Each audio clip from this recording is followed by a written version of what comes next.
என்ன கீதா சொல்றா? நெட்டு மாதிரி நேத்து நைட்டே வந்துட்டாளா? ஆமால மேலே நேத்து நைட்டு அவ வீட்டுக்கு வரதை எங்க அம்மா பாத்திருக்காங்க. கூப்பிட்டாங்களா, அவ நிக்கவே இல்லையா, பதிலும் சொல்லவே இல்லையா. அப்படியே அவங்க வீட்டுக்குள்ள போயிட்டாளா. என்கிட்ட எங்க அம்மா நேத்து நைட்டே சொல்லிட்டாங்க. நான் நைட்டே போய் பார்க்கலாம் தாண்டி நினைச்சேன். ஆனா அவங்க வீட்டுல ஏதாவது சொல்லுவாங்கன்னா போல. அதான் காலையில உங்ககிட்ட சொல்லலாமேன்னு வந்தேன். கீதா என்னவா இருக்கும் கீதா? ஏய் அலமையில நம்ம கிட்டே அங்க போக மாட்டேன்னு அவ சொல்லிட்டு இருந்தால. நம்ம தானே அவளை வற்புறுத்தி அங்க அனுப்பி வச்சோம். கீதா அவ்வளோ அட்வைஸ் பண்ணோமே கீதா. அவளுக்கு தான் இப்ப கல்யாணம் ஆயிடுச்சுல, எதுக்கு இப்படி பண்ணிட்டு இருக்கா? ஏய் அலமையில நான் அந்த வீட்டுக்கு அவங்க கூட போவே மாட்டான்னு நினைச்சேன். ஆனா அவ போனதே பெரிய விஷயம். சரி கீதா, இப்படி ராத்திரியா வந்திருக்கா. மாப்பிள்ளை வீட்டுல என்ன நினைப்பாங்க? மாப்பிள்ளை என்ன நினைப்பாரு கீதா? ஆமா மேல அவரு ரொம்ப நல்லவரு. இவ எதுக்குதான் இப்படி நடந்துக்கிறானே தெரியல. அந்த பையனை இவ மட்டும்தான் லவ் பண்ணியிருக்கா. அவன் உண்மையா லவ் பண்ணியிருந்தா நேரம் வந்திருக்கணும்ல. அவ வாழவே இல்லைன்னா என்ன அர்த்தம்? இவளா அவன் ஏமாத்திட்டு இருந்திருக்கான் மேலே. கீதா பழசெல்லாம் வீடு. இந்த பிள்ளை எப்படி இருக்கான்னு தெரியலையே. கிளி பிள்ளைக்கு சொல்ற மாதிரி அவ்வளவு தூரத்துக்கு நம்ம எடுத்து சொல்லிட்டு வந்திருக்கோம். மறுபடியும் அதே தப்பு செஞ்சா என்ன அர்த்தம்? அதாண்டி எனக்கும் தெரியல. அவங்க அப்பா அம்மா எவ்வளவு வருத்தப்பட்டிருப்பாங்க. மாப்பிள்ளை வீட்டுல எல்லாரும் என்ன நினைச்சிருப்பாங்களோ. என் கூட வரியால மேலே. எங்க கீதா? நெட்ட மாதிரி வீட்டுக்கு தான். ஐயோ அங்கேயா? ஏற்கனவே அவங்க அம்மா எங்களை பார்த்தா கோவப்படுவாவ. இதுல வேற அவன் நேற்று ராத்திரியே வீட்டுக்கு வந்திருக்கா. நம்ம போனா இன்னும் கோவப்படுவாவ கீதா. வேண்டாம், நம்ம போவாண்டாம். அலமேலே நம்ம போய் அவளுக்கு அட்வைஸ் பண்ணாதான் அவளுக்கு புரியும். அவங்க வீட்டுல எல்லாரும் சொன்னா அவ கேட்க மாட்டா. நீ வந்து சொன்னாதான் அவ கேப்பாடி. எப்படியாவது அவளை பேசி அவன் புருஷன் வீட்டுக்கு அனுப்பி வைப்போம். இந்த பிள்ளை எப்படி இருக்கானே தெரியல கீதா. நேற்று அவ்வளோக்குள்ள அவளுக்கு சொல்லி அங்க அனுப்பி விட்டோம். உடனே வந்து இப்படி வீட்டுல உட்காந்துருந்தா என்ன அர்த்தம்? இப்ப அங்க போய் நம்ம நின்னா நம்மள என்ன நினைப்பாவ? அவைய மக இப்படி பண்றதுக்கெல்லாம் நம்ம தான் காரணம்னு நினைப்பாவ. ஆமா அலமேலு, எப்படி அங்க போறது? வேற வழி இல்ல அலமேலு, வா போவோம். அலமேலக்கா, அலமேலக்கா உள்ள வரலாமா? வாங்க ஓனரம்மா. என்ன ஓனரம்மா? நான் சும்மா தான் வந்தேன். நீங்க ரெண்டு பேரும் ஏதோ சீரியஸா பேசிட்டு இருந்த மாதிரி இருந்து. அது ஒண்ணும் இல்லக்கா. ஏக்கா நம்ம நெட்ட மாதிரி இருக்கல்ல, அவ நேத்து ராத்திரியே அவங்க அம்மா வீட்டுக்கு வந்துட்டாளாம். ஐயோ என்ன சொல்லியா? ஆமாக்கா, நேத்து ராத்திரியே அவ வீட்டுக்கு வந்துட்டாளாம். எங்க அம்மாவை வரத பாத்துருக்காவ. நெட்ட மாதிரி எதுக்கு இப்படி பண்ணிட்டு இருக்கா? புருஷ வீட்டுல தான் இருக்கணும்னு அவளுக்கு தெரியாதோ? தெரியலக்கா, அங்க என்ன பிரச்சனைன்னு தெரியல. அதான் அலமேல கூட்டிட்டு போலான்னு வந்தேன். அங்க போய் என்ன பிரச்சனைன்னு கேட்கலாமேன்னு. அப்படியா? சரி நானும் வரேன். ஏக்கா வாங்கக்கா போவோம். அங்க போய் எதுக்கு வந்தா என்ன ஏதுன்னு கேட்டுட்டு வரலாம் வாங்க. இல்ல ஓனரம்மா, அவன் அம்மா ஏதாவது நினைப்பாவ. எதுக்கு இதைய வந்திருக்காவங்கிற மாதிரி பாப்பாவ. அலமேலு அதெல்லாம் அவங்க ஒன்றும் சொல்ல மாட்டாங்க. அப்படி சொன்னாலும் நாங்க பாத்துக்கிறோம். வா அலமேலு, நெட்ட மாதிரி எதா இருந்தாலும் நீ சொன்னாதான் கேப்பா. வாட்டி போலாம். ஆமாக்கா வாங்க, நீங்க சொன்னதானே அவ கேப்பா. ஓய் என்ன பிரச்சனைன்னு விசாரிச்சுட்டு வரலாம் வாங்க. சரி ஓனரம்மா வாங்க போவோம். நெட்ட மாதிரிம்மா, நெட்ட மாதிரிம்மா. ஐயோ இவ்வளவுல எதுக்கு இப்ப இவ்வளவு வீட்டுக்கு வராள்வே? ஒருவேளை இந்த விஷயம் எது கேள்விப்பட்டிருப்பாளுகளோ? நெட்ட மாதிரிம்மா. வாங்க வாங்க உள்ள வாங்க. வாங்க உட்காருங்க. நெட்ட மாதிரிம்மா, நீங்க நல்லா இருக்கீங்களா? என்ன கேள்வி இது? நேத்து தானே பாத்திருந்தேன், அதுக்குள்ள என்ன நல்லா இருக்கீங்களான்னு விசாரிப்பு. ஏக்கா நடந்ததெல்லாம் கேள்விப்பட்டுட்டு தான் வரோம். ஆமா உங்க மகன் வீட்டுக்கு வந்துட்டாலாமே, அப்படியா? தெரிஞ்சிட்டா? உங்களுக்கு தெரிஞ்சிட்டா? இனி ஊர் உலகத்துக்கே தெரிஞ்ச மாதிரிதான். ஆண்டி நேத்து நைட்டு நெட்ட மாதிரி வரதை எங்க அம்மா பாத்திருக்கா. அதனாலதான் எங்களுக்கு தெரியும். நெட்ட மாதிரிம்மா எதுக்கு இப்படி கோவப்படுறீங்க? நாங்க என்ன வேற யாருமா? இதோ இவ ரெண்டு பேரும் நெட்ட மாதிரிக்கு நல்ல ஃப்ரெண்டு. அதை கேள்விப்பட்ட உடனே மனசு கேட்க முடியாம என்னமோ ஏதோன்னு ஓடி வந்திருக்காவ. சரி நேத்து தானே கல்யாணம் முடிஞ்சு அதுக்குள்ள என்ன பிரச்சனைன்னு கேட்டுட்டு போலான்னு நானும் வந்தேன். என்னாச்சு நெட்ட மாதிரிம்மா? நெட்ட மாதிரி எங்க? ஒன்னும் இல்லை, நீங்க வீட்டுக்கு வாங்க. எல்லாத்தையும் நாங்க பாத்துக்கிட்டோம். உங்களோட அக்கறைக்கெல்லாம் ரொம்ப நன்றி. எதுக்கு இப்படி பேசுறீங்க? இவ ரெண்டு பேரும் யாரும் நெட்ட மாதிரிக்கு நல்ல ஃப்ரெண்டு தானே. இவ சொன்னா நெட்ட மாதிரி எதா இருந்தாலும் கேட்பாலாம். எந்த பிரச்சனையா இருந்தாலும் சொல்லுங்க, இவ பேசுவாவ. அதான் நாங்களே பேசி சரி பண்ணி வச்சிருக்கோம். நீங்க குறுக்கால வந்து எந்த பிரச்சனையும் இழுத்து விடாண்டா. போங்க போங்க, உங்க வீடு உள்ள போய் ஏதாவது வேலை இருந்தா பாருங்க. என்னாச்சு நெட்ட மாதிரியம்மா, எதுக்கு இப்படி பேசுறீங்க? நெட்ட மாதிரிக்கு அங்க இருக்க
விசாரிச்சு கட்டி கொடுத்துருக்க கூடாதா?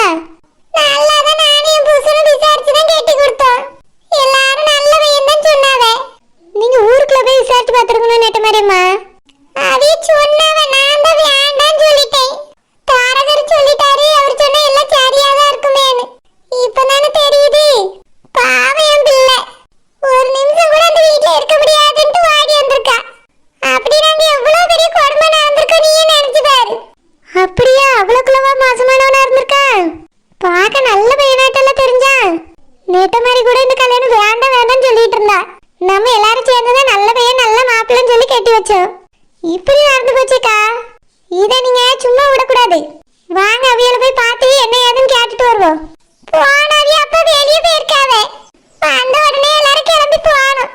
எதுக்கு நீங்க இவ்வளவு லேட் பண்ணியே? நேத்து ராத்திரி போயிருக்க வேண்டியதானே? குடிச்சிட்டு கண்ணு மணி தெரியாம கிடக்க விட்டு போய் என்னத்த பேச? என் மாவ சொன்னா அவியலுக்கு சொல்றது ஒண்ணுமே புரியலன்னு. அந்த அளவுக்கு குடிச்சிருக்காரா. அதான் நேத்து போகாம இன்னைக்கு போகலான்னு இருந்தோம். சரிக்கா, நீங்க மட்டும் போய் பேசாதங்க. ஒரு 4-5 பேரை கூட்டிட்டு போங்க. எதுக்கு எல்லாத்தையும் சொல்லிட்டு அசிங்கம் தானே? அதுக்கு நீங்க ஒத்தையில போய் சொன்னீங்கன்னா அவி பயப்பட மாட்டாவ. உங்க மார்மவனும் குறிய நிப்பாட்ட மாட்டாரு. அதனால ஒரு 4-5 பேரை கூட்டிட்டு போங்கக்கா. நான் வேணா வரேன். அலமேல வரட்டும், கீதா வரட்டும். கீதா அம்மா உங்களுக்கு நல்ல ஃப்ரெண்டு தானே, அவியலும் கூப்பிட்டுக்கிடுங்க. அப்புறம் உங்க சொந்தக்காரவி யாரா இருந்தா கூப்பிடுங்கக்கா, எல்லாரும் போயிட்டு வருவோம். நீங்க மட்டும் போனீங்கன்னா பெருசா எடுத்துக்க மாட்டாவ. எல்லாரும் போய் ஆளாளுக்கு ஒண்ணுன்னு சொன்னாதான் அவியலுக்கு புரியும். நெட்ட மாதிரிக்காக கேட்கறதுக்கு இவ்வளவு பேர் இருக்காவன்னு நினைச்சு பயமும் வரும். சரி, அவி அப்பா வரட்டும். எல்லாரும் போய் பேசி பாப்போம். அலமேலக்கா, என்னாச்சு நெட்ட மாதிரி? நீ எதுக்கு ராத்திரி இப்படி ஒத்தையில வந்தா? வாங்கிட்டு நாங்க என்ன சொன்னோம் நெட்ட மாதிரி? அந்த வீட்டுல போய் ஒழுங்கா வாழுன்னு தானே சொன்னோம். நீ ஏன் நெட்ட மாதிரி இப்படி நடந்துக்கிட்டியா? ராத்திரி ஒத்தையில வந்திருக்கா. இந்த ஊர்ல எல்லாரும் பார்த்திருக்காவ. உங்க அப்பா அம்மாவே என்ன நினைச்சிருப்பாவ? ஒண்ணு என்ன நினைச்சிருப்பாவ நெட்ட மாதிரி? நேத்து தானே உங்களுக்கு கல்யாணம் முடிஞ்சு. அதுக்குள்ள இப்படி வீட்டை விட்டு வந்தா அது என்ன நினைச்சிருப்பாவ? எதுக்கு நெட்ட மாதிரி இப்படி இருக்கா? நெட்ட மாதிரி, நேத்து தான் உனக்கு நாங்க அவ்வளவு அட்வைஸ் பண்ணோம்ல. நீ என்ன திருந்தவே இல்லையா? எதுக்கு நீ உன்னை நினைக்காத ஒருத்தனை நீ நினைச்சிட்டு கஷ்டப்பட்டுட்டு இருக்க? அலமேலக்காவை எப்படி பேசுற பாருங்கக்கா. நானே இவ்வளவு கஷ்டத்துல இருக்கேன். நெட்ட மாதிரி நீ செஞ்சது தப்பு தானே. உன்கிட்ட நேத்து நாங்க அவ்வளவுக்குள்ள சொன்னோம்ல. நீ ஏன் இப்படி பண்ண நெட்ட மாதிரி? ஏக்கா, நான் என்னக்கா பண்ணேன்? எல்லாம் அவன்தான். அவனா? யாரு நெட்ட மாதிரி? அதான் எங்க வீட்டுல பார்த்து கட்டி வச்சாப்ல மாப்பிள்ள. இதுக்கெல்லாம் காரணம் அவர் தான்க்கா. என்னாச்சுப்ல? நேத்து ராத்திரி குடிச்சிட்டு வந்துட்டாருக்கா. என்னது, குடிச்சிட்டு வந்தாரா? ஆமாக்கா, ஃபுல்லா குடிச்சிட்டு கண்ணு மணி தெரியாம வீட்டுக்கு வந்தாருக்கா. என்ன பேசுறா எப்படி பேசுறானே அவருக்கு தெரியல. நேத்து மட்டும் இல்ல, எப்பவுமே அவர் இப்படி குடிப்பாரு போல. என்ன சொல்றா? ஆமாக்கா, அவருக்கு குடி பழக்கம் எல்லா கெட்ட பழக்கமும் இருக்கும் போல. எனக்கு ரொம்ப பயமாயிட்டுக்கா. என்னால அங்க இருக்கவே முடியல. அவங்க அம்மாட்ட போய் சொன்னா எப்பயாவது இந்த மாதிரிதான் வாயில வைப்பான்னு சொல்றாவ. அதுக்கு என்ன அர்த்தம் சொல்லுங்க? அவர் தினமும் இந்த மாதிரிதாக்கா குடிச்சிட்டு இருந்திருக்காரு. ஏமாத்தி கட்டி வச்சுட்டாவ.